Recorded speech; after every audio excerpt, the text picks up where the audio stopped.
올 한 해를 시작하면서부터는 창세기부터 차근차근 성경을 우리가 읽어나가고 있습니다. 그런데 오늘 읽은 창세기 24장은 조금은 독특합니다.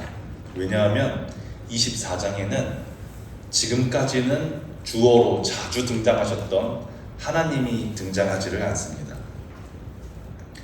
그렇다고 아브라함이 주인공으로 나오는 것도 아니고 그 아들 이삭이 주인공으로 나오는 것도 아닙니다. 하나님의 사자나 천사가 그런 하나님의 사자나 천사 같은 존재가 나오는 것도 아닙니다.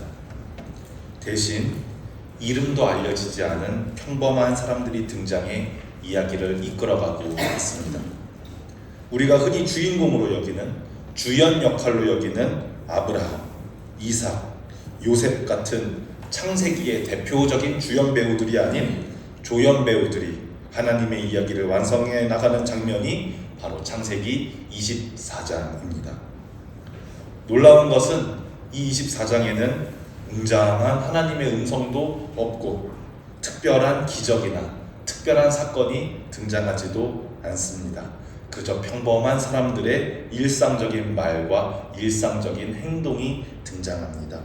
하지만 그 속에서 하나님의 역사하심, 하나님의 일하심과 풍부한 임재가 드러나게 됩니다.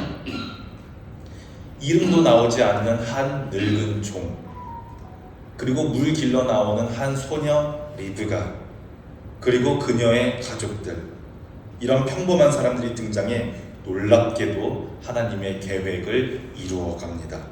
이것이 창세기 24장이 가지는 굉장히 독특한 매력입니다. 그런데 이 창세기 24장은 67절 분량으로 굉장히 긴 분량이지만 그 자체로서 하나의 이야기가 됩니다. 하지만 복잡한 신학적 용어나 난해한 사건이 나오지는 않습니다. 제가 말씀드렸던 것처럼 우리의 일상과 닮아 있는 평범한 대화, 평범한 행동들이 하나님의 놀라운 일하심으로 연결됩니다. 그러니 오늘 예배가 끝난 후 꼭 창세기 24장을 1절부터 67절 끝까지 한번 천천히 읽어보시기 바랍니다. 굉장히 읽으시기 쉬울 겁니다. 그러면 우리 일상 속에서 일하시는 하나님의 모습을 보는 깊은 은혜의 시간이 될 것이라 믿습니다. 그러면 한번 본격적으로 저희가 창세기 24장의 이야기로 한번 들어가 보겠습니다. 우리가 지난주에 보았듯이 아브라함은 100살이 넘어서야 귀한 아들 이삭을 보게 됩니다. 이삭의 이름의 뜻처럼 이 이삭이라는 아들은 아버지에게 큰 웃음과 큰 기쁨을 주는 그런 아들이었습니다. 그런데 시간이 흘러 이삭이 이제 결혼할 나이, 결혼 정년기에 이르자 아브라함은 아들을 위해 신부감을 찾기 시작합니다. 그런데 그게 참 쉽지가 않습니다. 왜냐하면 지금 아브라함과 이삭이 살고 있는 가나안이라는 땅에는 여호와를 하나님으로 모시고 여호와를 경외하면서 사는 사람이 없기 때문입니다. 하나님을 섬기는 좋은 신부감을 찾기 위해서는 저기 저 멀리 내가 친척과 아버지의 집으로부터 떠났던 그 땅, 저 고향, 저 멀리 갈대아 우르까지 가야 합니다. 그런데 말이죠, 가나안 땅에서 갈대아 우르까지는 너무너무 먼 거리입니다. 어느 정도로 뭐냐면 서울에서 부산을 왕복하는 것을, 서울에서 부산을 찍고 다시 서울로 올라가는 것을 4번에서 5번 정도는 반복해야 하는 거리입니다. 그리고 지도를 보시면 아시겠지만 중간에 뭐가 있어요? 큰 사막이 보이지 않으십니까? 그래서 직진으로 가기도 어렵습니다.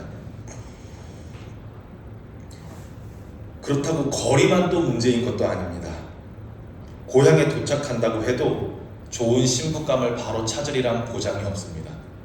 우리가 한 사람을 5년, 10년 봐도 그 사람이 어떤 사람인지 잘 알지 못하는데 고작 며칠 머물러 본다고 해서 한 사람의 진정한 성품과 그 사람의 신앙을 어떻게 알아볼 수가 있겠습니까? 그리고 결정적으로 아브라함이 더 이상 이 40년 전, 50년 전의 아브라함이 아닙니다.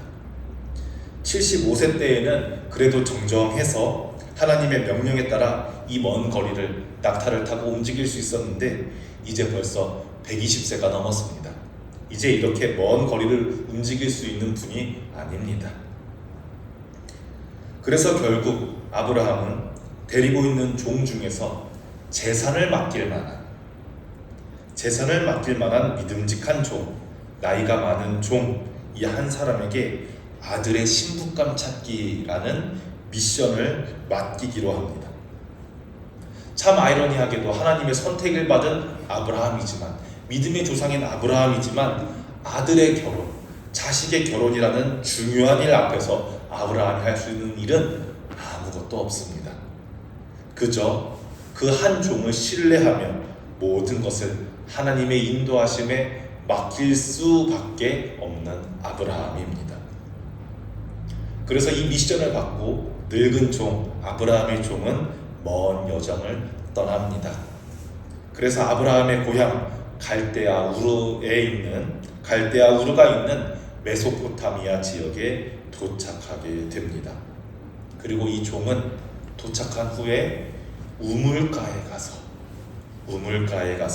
기도합니다. 하나님께 기도합니다. 우물가에는 어떤 사람이 우물가로 갑니까? 목마른 사람. 우물가에 가는 사람은 어떤 사람입니까? 목마른 사람이 우물가로 갑니다. 그럼 우물가는 그 사람에게 무엇을 제공합니까? 목마른 자에게는 시원함을 제공하는 곳이 바로 우물가입니다. 아브라함의 종이 우물가에서 기도했다는 것은 목마른 마음으로 하나님께 나아갔다는 말입니다. 지금 성전에 올라오신 여러분들도, 하나님께 예배드리고 하나님의 말씀을 듣기 위해 오신 여러분들도 우물가에 오는 마음으로, 목마른 마음으로 예배드리시기를 소망합니다. 목마른 여러분들이 주님께서 주시는 샘물 같은 은혜로 시원해지는 축복이 있기를 축복합니다. 이 하나님 앞에서 목마른 늙은 종은 우물가에서 이렇게 기도합니다.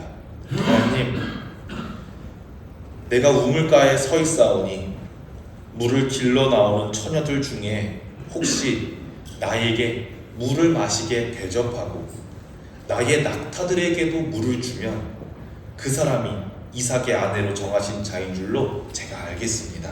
이렇게 기도합니다. 그런데 기도가 끝나자마자 어떤 한 소녀가 물동이를 메고 우물가로 내려옵니다. 그 소녀의 이름은 리브가였습니다. 종이 리브가에게 말합니다. 청하건대 너의 물동이로 물을 내게 조금 마시게 하라 요청합니다. 그런데 놀랍게도 종이 기도한 것처럼 리브가라는 이 소녀는 기꺼이 처음 보는 외지인인 이 종에게 물을 대접하고 또 심지어 데리고 온 낙타들에게도 물을 먹이겠다고 합니다. 제가 찾아보니까 한 마리의 낙타가 목이 마른 상태라면 100리터의 물까지도 마신다고 합니다. 그런데 종이 낙타 10피를 데리고 왔으니 아마 여러 번 수고해서 물동이에 물을 길어야만 했을 겁니다. 리브가는 단순한 호의가 아니라, 단순한 친절이 아니라 헌신적이고 수고로운 섬김을 보여주고 있습니다. 리브가는 우물로 여러 차례 뛰어내려가 물을 퍼날라서 낙타들에게 물을 마시게 합니다. 힘든 과정이었을 텐데도 리브가는 기꺼이 끝까지 일을 완수합니다. 한번 이 장면을 우리가 성경을 읽어보면 잘 이해가 될 것 같습니다. 창세기 24장 20절과 21절을 우리가 한 목소리로 읽어보겠습니다. 시작. 급히 물동이의 물을 구유에 붓고 다시 기르려고 우물로 달려가서 모든 낙타를 위하여 깃는지라. 그 사람이 그를 묵묵히 주목하며 여호와께서 과연 평탄한 길을 주신 여부를 알고자 하더니, 종은 아무 말 없이 묵묵히 리브가의 행동을 지켜보면서 지금 이 소녀와의 만남이 하나님께서 평탄하고 원활하게 나의 기도 제목을 들어주신 것일까? 어떻게 기도하자마자 이렇게 기도했던 제목대로 나에게 물을 대접하고 나의 가축들에게도 물을 베푸는 소녀가 오게 되는 이런 평탄한 일이 생기게 되었을까? 과연 이 종은 하나님께서 평탄한 길을 주셨는지 궁금해서, 과연 이 소녀가 하나님께서 기도응답으로 보내주신 소녀인지 궁금해서 소녀에게 묻습니다. 혹시 이름이 어떻게 되냐고, 어느 집에 누구냐고, 그리고 그 집에 혹시 내가 유숙할 수 있겠냐고 묻습니다. 그런데 소녀가 대답합니다. 저는 나홀의 아들인 부두엘의 딸입니다. 저희 집에 가축을 먹일 충분한 사료도 있고 유숙도 충분히 하실 수가 있습니다. 소녀의 이 대답을 듣고 이 종은 하나님께서 준비하신 평탄하고 형통한 길이라는 것을 확신합니다. 이 소녀가, 이 리브가라는 소녀가 나홀의 손녀라니, 나홀의 손녀를 이렇게 만나게 되다니. 왜냐하면 나홀은 누굽니까? 아브라함의 친동생이거든요. 하나님께서 이 먼 곳에서도 이렇게 나의 주인 아브라함을 위해서 일하시는구나. 하나님께서 우물가에서 목마른 마음으로 기도한 나의 기도 제목을 들어주시는구나. 하나님께 감사하면서 찬송과 영광을 올려드립니다. 이 늙은 종이 하는 감사와 찬송의 내용을 우리가 한번 같이 읽어보면 좋겠습니다. 창세기 24장 27절입니다. 시작. 이르되 나의 주인 아브라함의 하나님 여호와를 찬송하나이다.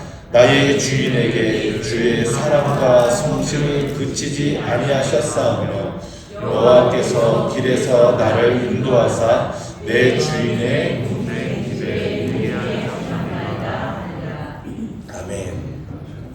여기 모인 우리 본향의 성도님들도 이 종처럼 여러분들의 삶에서 하나님께 드리는 감사와 찬송의 고백이 넘쳐나기를 주님의 이름으로 축복합니다.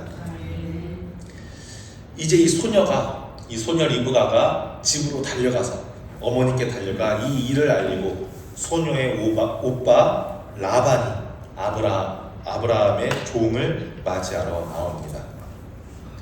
그리고 이 종은 소녀의 오빠 라반에게 지금까지 있었던 일들을 간증합니다. 자초지종을 길게 설명하는 장면이 이제 24장에 나오게 됩니다. 내가 여기 왜 왔냐면 나의 주인의 하나뿐인 아들 이삭의 신부감을 찾으러 여기까지 먼 길로 왔다. 왜냐하면 나의 주인은 가나안 사람이 아니라 원래 여기 우르 사람이다. 고향의 같은 사람의 족속의 아내를 맞이하고자 해서 여기까지 왔다. 그런데 나는 주인에게 걱정하면서 주인에게 되물었었다. 제가 신부감을 찾은들 그 여인이 이 멀리 가나안 땅까지 혼인하러 올지가, 그 가족들이 허락할지가 걱정됩니다. 하지만 주인은 여호와께서 함께 하시면 능히 할 수 있다고 저에게 말씀했습니다. 그런데 제가 우물가에 도착해서 기도하자마자 당신의 여동생이 저에게 나타나서 저에게 물과 저의 가축들에게도 물을 제공했습니다. 이렇게 말하면서 지금까지 있었던 모든 스토리를 자초지종을 설명해가면서 자기의 기도 간증까지 하게 됩니다. 그리고 나서 진짜 여기에 온 목적, 내가 이 먼 우르까지 온 목적, 주인 아브라함이 보낸 미션에 따라서 오빠 라반에게 그리고 아버지 부두엘에게 혹시 이 소녀 리브가를 저 멀리 있는 나의 주인 아브라함의 독자와 혼인하게 할 수 있겠는지 매우 공손하게 요청합니다. 이렇게 요청합니다. 이제 당신들이 인자함과 진실함으로 내 주인을 대접하려거든 내게 알게 해주시고, 그렇지 아니할지라도 내게 알게 해주셔서 내가 우로든지 좌로든지 행하게 하소서. 그러니 이 라반과 부두엘도 이 종이 여호와를 경외하는 종이구나 알게 됩니다. 라반과 부두엘은 이 일은 여호와께서 말미암았으니, 여호와께서 행하신 일이니 우리가 허락하고 말고 우리가 가부를 결정할 수 있는 일이 아니다 라고 말하면서 흔쾌히 이 혼인을 허락하고 리브가 자신도 부모님을 떠나서 가나안 땅으로 시집 갈 것을 결심합니다. 그래서 이제는 헤어질 시간입니다.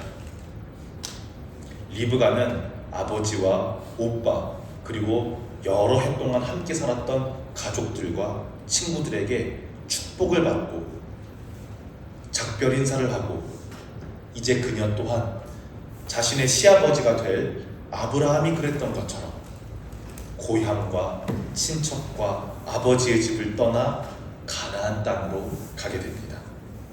그런데 이 이름 모를 가족들의 축복이 하나님의 역사하심에 귀하게 사용됩니다.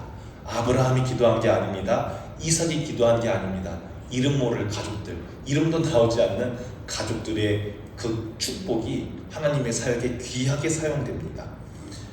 본문 말씀 창세기 24장 60절입니다. 이 가족들의 축복의 말씀을 우리가 한번 같이 읽어 보겠습니다. 리브가에게 축복하여 이르되 우리 누이여 너는 천만인의 어머니가 될지어다.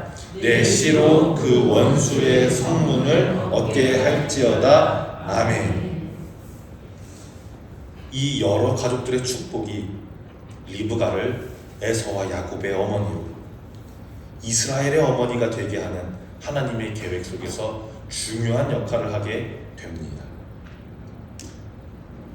그런데 오늘 우리가 본 24장의 이야기에서 우리가 조금 주목했으면 하는 점이 있습니다. 이 이야기를 이끌어가는 사람들은 모두 주연이 아니라 조연들입니다. 믿음의 조상 아브라함도 아니고 하나뿐인 독자 이삭도 아닙니다. 종교적 체험이나 환상이 일하는 것도 아니고 우리가 선망하는 경제적인 부, 능력, 높은 지위, 우리가 소위 말하는 성공하는 자리에 앉은 사람, 주인공 역할을 하는 주연 배우가 이끌어가는 것이 아닙니다. 그저 나의 주인집의 결혼을 위해서 묵묵히 먼 길을 와서 성실하게 일하며 목마른 마음으로 하나님께 기도한 한 종, 먼 외지인에게 따뜻하게 물을 대접한 소녀 리브가, 그리고 오랫동안 사귀었던 누이와 헤어지게 되었음에도 그것이 하나님의 뜻인 줄 알고 축복하며 보내주는 아버지와 오빠, 그리고 이름 모를 여러 친척과 가족들. 하나님은 맡은 자리에서 제 역할을 성실하게 수행하는 수많은 조연들을 통해 창세기 24장을, 이삭과 리브가의 만남을, 하나님의 구원 사역을 이루어 가십니다. 저는 요즘 유튜브에서 조선미 교수라는 아주대 정신의학 교수님의 강의를 많이 찾아봅니다. 이분은 특히 어린이와 청소년들의 정서 발달, 어린이들의 사회성 발달과 정신 건강에 대해서 탁월한 교수님이셔서 제가 도움받을 내용들이 많이 있어서 이분의 강의를 많이 찾아서 보고는 합니다. 교수님은 강의에서 이렇게 말합니다. 사람은 자기의 삶이라는 이야기 안에서는 모두 자기가 주연이고 자기가 주인공이다. 사람은 본능적으로 자신의 인생 무대에서 자기가 주연이라고 생각한다. 이렇게 말했습니다. 그리고 주연이 되고 싶어 한다. 주인공이 되고 싶어 한다고 말했습니다. 그리고 특히 어린 시절, 유아기와 아동기 때에는 엄마, 아빠, 삼촌, 이모 모든 가족들이 누구만 봐요? 나만 보잖아요. 내가 조금만 하고 싶은 걸 하면, 내가 이것만 하면 아이고 잘한다. 오늘 어린이집에서 뭐 배웠어? 뭐 했어? 이러면서 그 집안에서는 내가 독보적인 주인공으로, 모두가 나를 보는 주연으로 자라나는 거예요. 그런데 문제는 언제 발생하냐면 사회에 나가서부터, 어린이집에서부터, 초등학교에서부터 드러난다고 합니다. 이때부터는 나만 주인공이었던 나만 주인공이었던 집에서 나와서 밖에서는 조연의 역할도 할 수 있어야 되거든요. 그런데 주연으로 사는 방법만 배운 아이들이 사회에 나와서 타인의 이야기 속에서는 나는 조연이 돼야 되는데 조연이 되는 법을 배우지 못할 때 문제가 발생합니다. 어린이집에서도 나만 주목받으려고 한다거나 친구의 이야기를 듣지를 못합니다. 친구가 어떤 요구를 하는지, 친구가 어떤 이야기를 하는지 경청하지를 못합니다. 선생님의 지시를 들을 수도 없고 듣고 이행할 수도 없습니다. 왜냐하면 항상 내가 원하던 때에 내가 원하는 것을 내가 하고 싶은 만큼 할 수 있다는 착각에, 자신이 모든 이야기의 주인공이어야 한다는 착각에 빠져 사는 아이들이 너무나도 많다는 것입니다. 교수님은 이런 아이들은 교실에서 여러 갈등을 일으키는 주범이 되면서 동시에 아이들이라는 사회 안에서 따돌림을 당할 가능성이 크다고, 따돌림을 당할 위험이 크다고 경고합니다. 교수님은 이런 현상의 원인을 요즘 젊은 부모들의 성향 때문이라고 지적했습니다. 특히 요즘 젊은 부모님들이 나의 아이의 자존감을 높이기 위해서 아이를 지나치게 주인공화하는 경우가 많기 때문이라고 합니다. 모든 순간을 아이 중심으로 마치다 보니 정작 타인의 이야기에서는 조연이 될 줄 아는 능력을 기르지 못한다는 것입니다. 저희 할머니, 할아버지 세대만 하더라도 저희 할머니, 할아버지 세대는 너무 조연으로만 헌신하시고 자식을 위해서 자기는 주인공이 되지 못한 채 너무 조연으로만 헌신하시고 자기 삶을 주체적으로 주인공으로 살지 못하시는 분들이 많아서 문제였다면, 오히려 반대로 요즘 젊은 부모들은 내 자녀는 그렇게 안 기르려고 내 아이의 자존감, 내 아이의 감정, 내 아이의 주체성 이렇게만 강조하다 보니 조연으로 살지 못하는 것이 문제의 원인인 것 같다, 이렇게 꼽았습니다. 그러면서 교수님은 마지막으로 이렇게 조언합니다. 당신의 아이의 건강한 성장을 위해서는 당신의 아이가 나의 이야기 속에서는 주체적으로 주연이 될 줄도 알고 타인의 이야기 속에서는 조연으로 돕고 참여할 줄 아는 그런 균형 감각이 필요하다, 이렇게 말합니다. 이렇게 조연의 역할은 다른 사람을 돕고 상대를 주인공으로 인정하는 배려와 공감의 태도를 잘 보여줍니다. 이 강의를 보면서 저는 자연스럽게 하나님의 이야기 속에서, 하나님께서 주연이신 이야기 속에서 조연의 역할을 하는 우리의 모습을 떠올리게 되었습니다. 지금 현대의 많은 사람들은 인생에서 자기가 주인공이 되어야만 한다는 압박을 느끼면서 살아갑니다. 그리고 그 몇 명만 누릴 수 있는 스포트라이트, 그 몇 명만 누릴 수 있는 주인공이 되지 못하면 조연으로서의 인생은 실패한 인생이라고 여기면서 살아갑니다. 어제 제가 통계를 찾아봤는데요. 작년 통계로 우리나라 10대 청소년 사망 원인의 1위가 자살이고 청년층 자살률이 OECD의 3배가 가까이 된다고 합니다. 그리고 이제 20대에서 30대 청년층 사망 원인의 절반이 자살이라는 통계를 보았을 때, 그러니까 사고로 죽은 사람보다 스스로 생을 마감하는 사람이 더 많은 거예요. 그리고 그 이유들이 경제적인 어려움, 직장 내에서 관계의 어려움, 취업을 못한 사람은 취업 스트레스, 그리고 사회적 압박 등이라는 이유로 보았을 때 얼마나 우리 사회가 소수만 누릴 수 있는 성공한 삶, 스포트라이트를 받는 주연의 위치에 서지 못하면 실패한 삶으로 여기는지, 평생 성공하지 못하면 실패자가 된다, 성공하지 못하면 안 돼, 이런 압박 안에서 살게 되는지를 보았습니다. 저도 제 친구들과 이야기를 나누면서, 여러 사람들의 이야기를 나누면서 우리 스스로 10대에는 좋은 대학에 가면 성공, 그렇지 못하면 실패, 20대에는 취업하고 결혼하면 성공, 못하면 실패. 30대에는 모아놓은 돈이 얼마 이상이면 성공한 상, 그 이하면 실패한 상. 40대, 50대에 이 정도 급 되는 아파트에 살고 있으면 성공, 못하면 실패. 60대에는 자녀가 이 정도로 나한테 해줄 수 있는 자녀를 길러놨으면 성공, 못하면 실패한 상. 이렇게 구분지어놔서 이 정도 급은 되어야 성공, 이 정도 급은 실패, 스스로 급을 나누는 사회 속에 우리는 살고 있습니다. 세상은 주인공이 되지 못하면 실패자라고, 조연 역할은 실패와 똑같다고 말하지만 우리가 믿는 하나님은 그렇지 않으십니다. 하나님께서는 단 한 명의 주인공이 아니라 소수만 누릴 수 있는 주연을 차지한 사람이 아니라 평범한 조연들을 통해서 하나님의 위대한 이야기를 완성해 나가십니다. 오늘 우리가 본 이야기처럼 창세기 24장의 늙은 종 소녀 리브가를 떠나보내는 이름 모를 가족들처럼 하나님의 이야기는 평범한 조연들의 섬김과 헌신으로 이루어져 있습니다.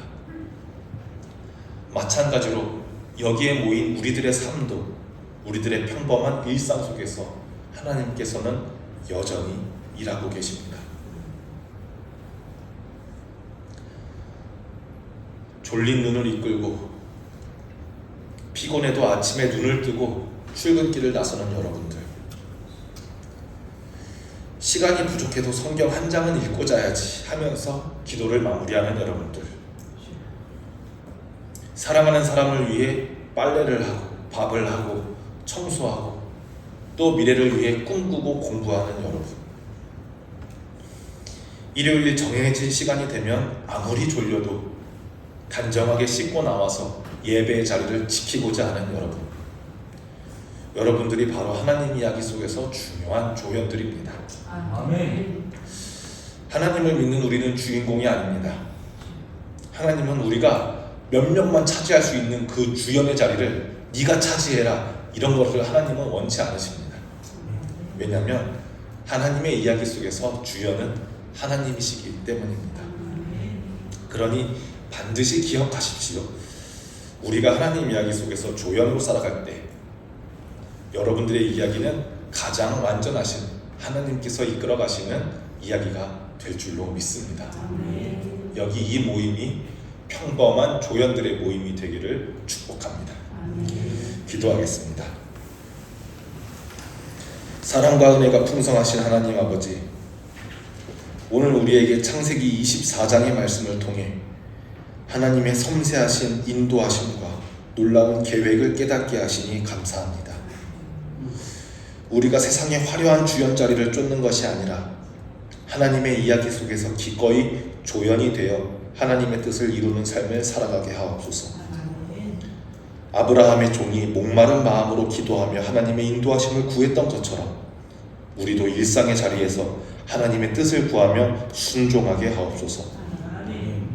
리브가가 낙타에게까지 물을 길러 올려며 보여준 헌신과 섬김의 마음을 우리에게도 허락하셔서 나의 주변의 작은 필요를 보고 사랑으로 섬기게 하시고 우리의 삶 속에서도 하나님의 계획이 이루어지게 하옵소서.